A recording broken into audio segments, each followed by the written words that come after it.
What's up sa inyong lahat mga kapareng?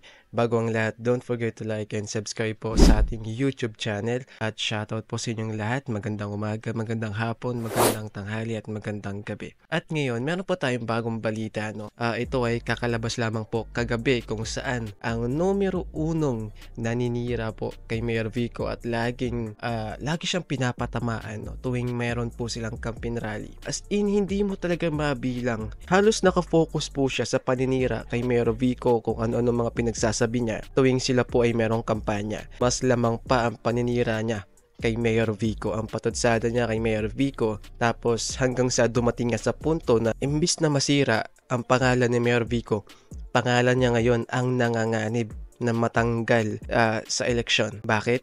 Dahil nga po dun sa nangyari kung saan ay nagbitiw nga po siya ng hindi magandang joke sa mga solo parent.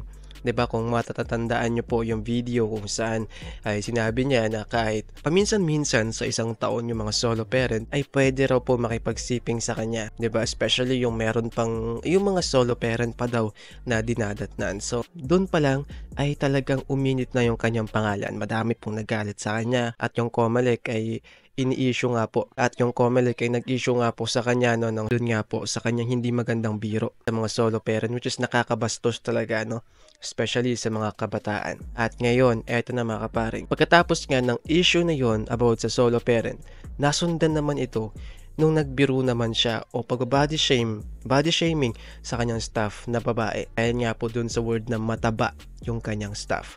So doon naglabas na naman ng panibagong yung COMELEC. Pinapaliwanag na naman itong si Attorney Ian Sia. Pero after ng ilang days, weeks, eto mga kapareng, naglabas na po ng bagong balita kung saan ang COMELEC Task Force po against sa fear and exclusion ay naglabas na po o naghain po ng petisyon para ma-disqualify itong si Attorney Ian Sia. So COMELEC Task Force na po mismo ang naghain ng petisyon para ma-disqualify itong si Attorney Ian Sia. So malaki po ang chance na baka ma-disqualify nga po itong isa sa mga numero unong kalaban ni Mayor Vico. Tapos ngayon, ang malaking katanungan natin, nagtagumpay ba ang paninira ng mga kalaban ni Mayor Vico sa kanya? Well, ang sagot po ay hindi. Alam niyo po kung bakit? Unang-una, isa po sa mga kaalyado nila na isang beauty queen po yata kung di ako nagkakamali, ang nag-resign po sa alyansa nila dahil nga po sa mga nangyaring issue, particularly dun sa pambabastos sa mga solo parents. So isa po sa kanilang mga kaalyansa ang nag-resign o umalis po sa partido po nila. So ang ibig sabihin nga po ay nabawasan na yung kanilang mga kaalyansa dahil nga po sa sunod-sunod na issue ang kinakaharap nila at sa patuloy nilang paninira kay Mayor Vico. Tapos eto pa po, may posibilidad na ma-disqualify pa itong si Attorney Ian Sia na tumatakbong congressman po dito sa Pasig dahil nga po sa sunod-sunod na issue, at mismong COMELEC Task Force na po ang naghain ng petisyon para siya ay ma-disqualify. So ano nga ba ang masasabi ni Mayor Vico dito? Ito ba ay pabor kay Mayor Vico kung sakaling ma-disqualify si attorney? So unang-una ay hindi naman po sila magkalaban sa parehong posisyon. Siya po ay tumatakbong congressman, so hindi po sila magkalaban. Pero si Mayor Vico yung lagi niyang binabanatan, hindi naman sila magkalaban sa posisyon. Pero para sa akin hindi dapat ma-disqualify si attorney. Hindi dahil sa kinukonsinti ko yung kanyang mga joke, kung hindi. Gusto kong ipakita na hindi siya iboboto ng maraming mga Pasigueño. Gusto po nating ipakita na ang mga Pasigueño ay matatalinong tao na dahil sa mga ginawa niyang pambabastos sa kababaihan, sa solo parent, ngayon wala na siyang matatanggapang boto sa mga Pasigueño. Meron, pero siguro mga 2 o 3% lang ng populasyon ng Pasig. Kasi nga po, majority ay matalino. 'Di ba, alam nila na itong klase ng politiko na nambabastos sa mga kababaihan ay hindi karapat-dapat iboto. So, ganun yung magiging standard ng mga Pasigueño pagdating ng eleksyon. So, kahit ma-disqualify man siya o hindi, still malabo pa rin pong manalo si attorney. Unang-una kasi dahil nga po sa mga isyong kinakaharap niya, sa mga pambabastos na ginawa niya, kahit sabihin po nating biro, pero hindi magandang ehemplo yon sa mga kabataan, especially po sa mga kababaihan, 'di ba? Gaya nga po ng sabi ni Mayor Vico, ayaw niya na ma-disqualify yung mga kalaban niya. Gusto niya na lumaban ng patas. Yung tipong tao mismo ang magdidikta kung sino ang pipiliin nila, kung sino ang mananalo. So yun po yung gustong mangyari ni Mayor Vico at para sa akin, yun din po ang gusto kong mangyari na sana, no, ay hindi siya ma-disqualify nang sa ganun ay makita niya na dahil sa mga ginawa niya, nagbago ang pagtingin ng mga Pasigueño sa kanya. At dahil doon, hindi siya iboboto ng majority ng mga Pasigueño. Sa akin, no, kung ang COMELEC po ang magde-decide na ma-disqualify siya, so kung siya po ay i-disqualify ng COMELEC, then so be it, diba? Wala tayong magagawa doon. Pero again mga kapareng, nasa COMELEC pa rin po ang desisyon kung siya po ay ma-disqualify o hindi.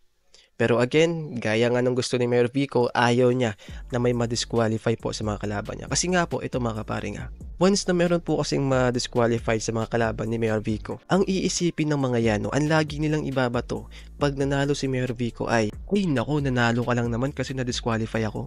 Kung hindi ako na-disqualify, malabo kang manalo. Kung sana hindi ako na-disqualify, baka natalo pa kita. Yun po ang palaging ipapatutsada ng mga kalaban niya ni Mayor Vico pag isa po sa kanila ang ma-disqualify. So, syempre ayaw po mangyari ni Mayor Vico yun na iano sa kanya, 'di ba? Lagi na nga po siyang pinagbibintangang nandaya. Mula pa nung unang takbo niya sa pagka-mayor, nandaya na daw siya. Tapos sa pangalawang takbo ni Mayor Vico, nandaya daw siya ulit. Kaya nga Vico's machine ang inaano nila. So, lagi nilang pinagbibintangan si Mayor Vico na nandaya. Tapos pag isa po sa kanila ang ma-disqualify, panigurado, sasabihin na naman po nila may kinalaman si Mayor Vico kung bakit na-disqualify. Di ba nga nung pagpapakalat nga lang po ng video na binastos niya yung yung mga solo parent, si Mayor Vico po ang sinisisi nila na nagpakalat daw ng video, di ba? So lagi po kay Mayor Vico ang punto ng sisi. Lagi po siyang pinagbibintangan ng mga kalaban niya. Lagi po siyang pinagbibintangan ng daya, naninira, gumagamit daw, nagbabayad daw ng mga troll, nagpapakalat daw ng mga video laban sa kanila. So si Mayor Vico po palagi ang pinagbibintangan, kaya dun ka po talaga matatawa. Pero ibahin na po kasi natin ang panahon natin ngayon. Marami na pong tao ang matatalino. Pero yun nga po, nakakalungkot lang. Kung ikukumpara po natin, mas marami pa rin po ang mabilis mauto. Gaya nga po ng sabi ko, siguro nasa 40% lamang po ng populasyon ng Pilipinas ang hindi mo na mauto. Yung matatalino na po sa pagboto, yung magaling na po kumilatis ng kandidato. Pero majority pa rin po sa mga Pilipino ay mga uto-uto.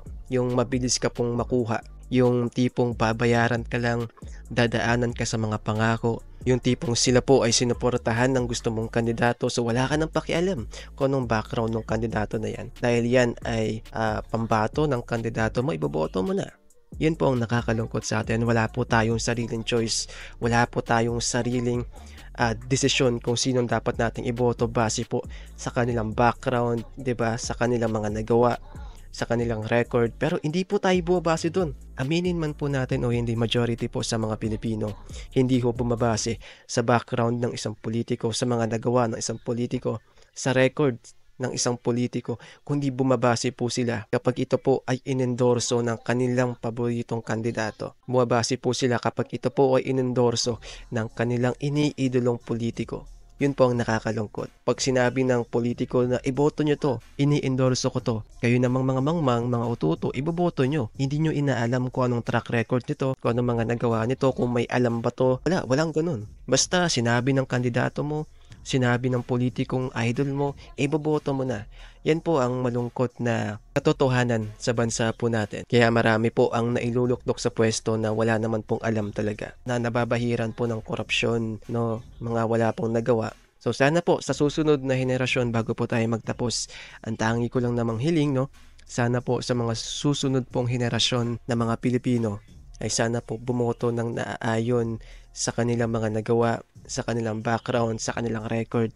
Hindi po dahil sa idol mo, sikat, o kaya inendorso ng idol mong politiko, idol mong artista, influencer, iboboto mo na. Magkaroon ka po ng sarili mong desisyon, sarili mo, bumoto ka base sa mga nalaman mo sa kanya. Kung siya ba ay may nagawa, may alam anong background niya. Yun lamang po mga kaparing, bago tayo magtapos, don't forget to like and subscribe. Bye!